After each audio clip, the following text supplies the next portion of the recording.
Modelling জগতে অসংখ্য নতুন মুখের ভিড়ে দক্ষতার গুণে যার অবস্থান শক্ত ভিতের উপর দাঁড়িয়ে তিনি হলেন মোহাম্মদ আদিল হোসেন নোবেল।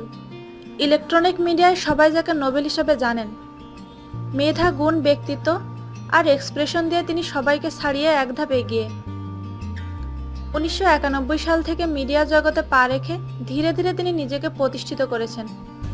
মডেল হিসেবে কাজ করেছেন দেশের নামকরা সব প্রোডাক্টে। স্বীয় প্রতিভাকে কাজে লাগিয়েছেন বলে আজ তাকে পিছনে ফিরে তাকাতে হয়নি। 20 ডিসেম্বর চন্দ্রঘোনা মিশনারি হাসপাতালে তিনি জন্মগ্রহণ করেন।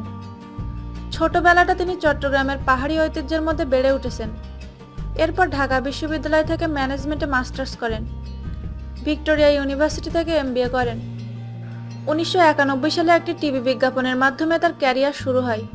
এরপর একে একে ড্যানিশ বিস্কুট, আরসি কোলা, কেয়া কসমেটিক্স, আমিন জুয়েলার্স সহ অসংখ্য বিজ্ঞাপনে তিনি দক্ষতার সাথে কাজ করেছেন। এর তরুণ মেধাবী শিল্পী টিভি নাটকেও অভিনয় করে দর্শকদের গ্রহণযোগ্যতা অর্জন করেছেন। বর্তমানে তিনি একটি মার্কেটিং সার্ভিসেস পদে অধিষ্ঠিত আছেন। ভবিষ্যতে তিনি দক্ষতার সাথে প্রতিষ্ঠানের পরিচালনার দায়িত্বভার গ্রহণের সাথে সাথে সাফল্যও অর্জন করেছেন। এছাড়া তিনি ট্রাই ফাউন্ডেশন নামক জনকল্যাণমূলক সংস্থার প্রতিষ্ঠাতা। স্ত্রী শম্পা হোসেন। বর্তমানে তিনি HSBC ব্যাংকের ম্যানেজার পদে দায়িত্ব পালন করছেন। এক ছেলে এবং এক মেয়ে নিয়ে তাদের সুখের সংসার।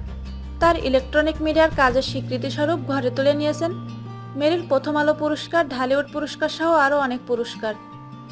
আমাদের এই ভিডিওটি সম্পর্কে আপনাদের গুরুত্বপূর্ণ মতামত অবশ্যই কমেন্ট বক্সে লিখবেন। আর হ্যাঁ, সাবস্ক্রাইব করতে কিন্তু ভুলবেন না।